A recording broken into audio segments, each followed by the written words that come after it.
Hello friends, exam नीति के GK challenge में आप सभी लोग का एक बार फिर से स्वागत है।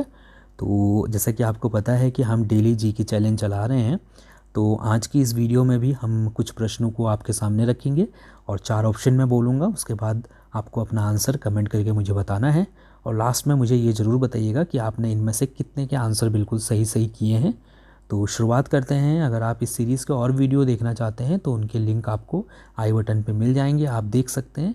यहाँ से आपका बहुत अच्छा एक टेस्ट हो सकता है, जो कि रेगुलर टेस्ट रहते हैं, वो आप यहाँ पर ले सकते हैं, क्योंकि कुछ क्वेश्चन भी काफ़ी अच्छे रखे गए हैं। तो शुरुआत करते हैं अपने पहले क्वेश्चन के साथ। हमारा फर्स्ट क्वेश्चन है कि विश्व व्यापार संगठन की स्थापना किस वर्ष हुई थी?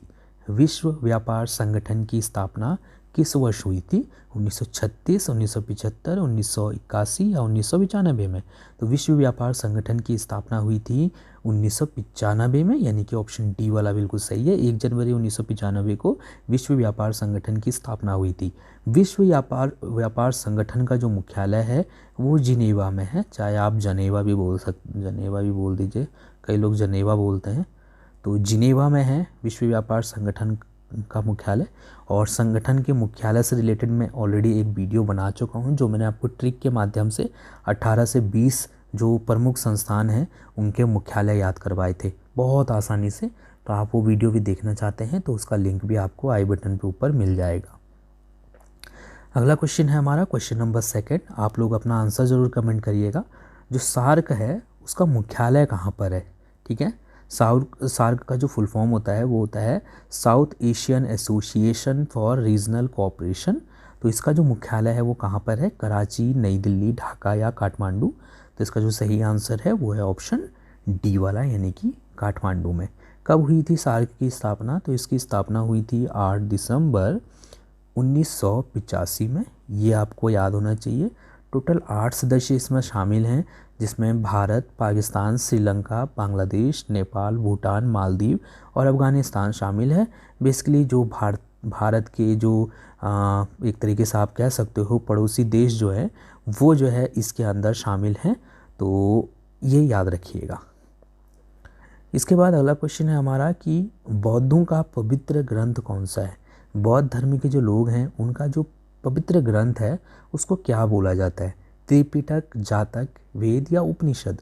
जाहिर सी बात है वेद होगा नहीं, उपनिषद होगा नहीं, तो यहाँ पर त्रिपिटक सही है, यानी कि ऑप्शन ए वाला बिल्कुल सही है।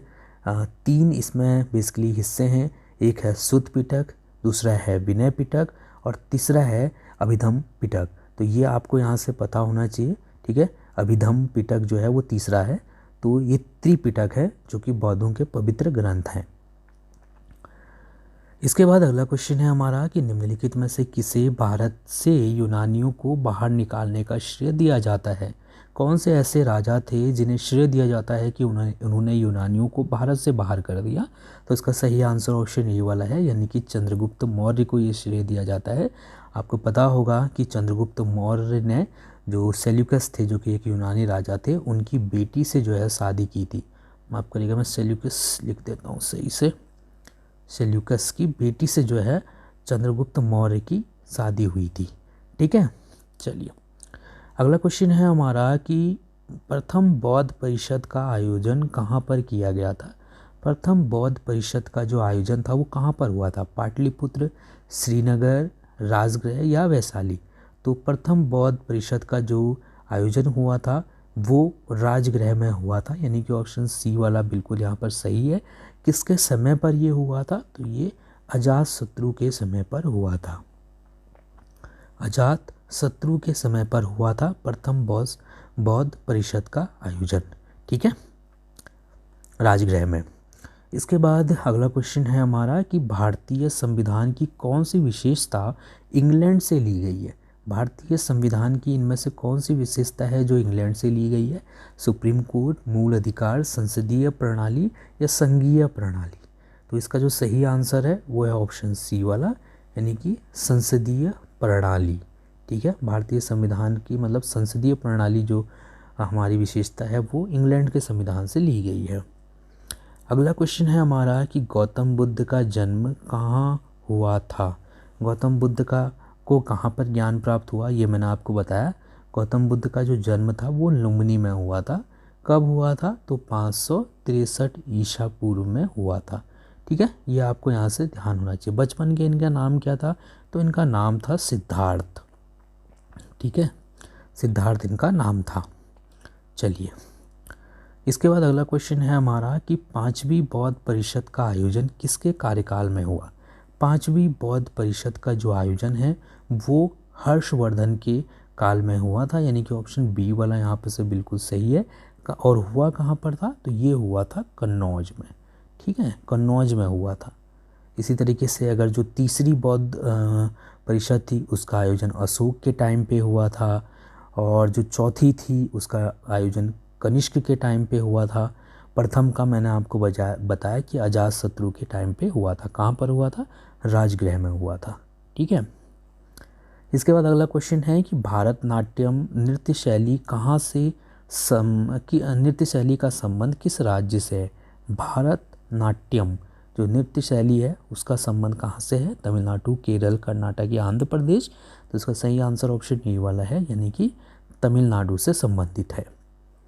इसके बाद अगला क्वेश्चन है हमारा कि मुखौटा नृत्य का संबंध किस नृत्य शैली से है? कथकली, उड़ीसी, मणिपुरी या कुचिपुड़ी।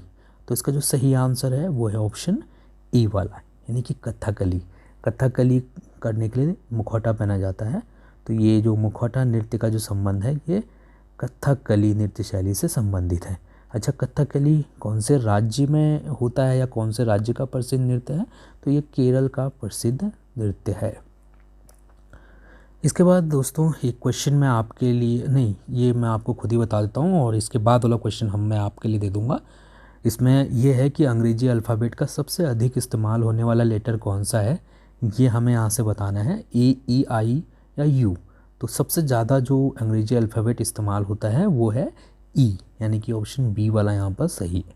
ठीक है, चलिए अब नेक्स्ट वाला क्वेश्चन मैं आपके लिए दे रहा हूँ, तो इसका आंसर आप मुझे कमेंट करके बताइएगा कि किस गवर्नर जनरल को आधुनिक भारत का निर्माता माना जाता है? ये क्वेश्चन मैं आपको करवा चुका हूँ और आप आसानी से इसका आंसर दे सकते हैं। बताइए मुझे, किस गवर्नर जनरल को आधुनिक भारत का निर्माता माना जाता है? ठीक है,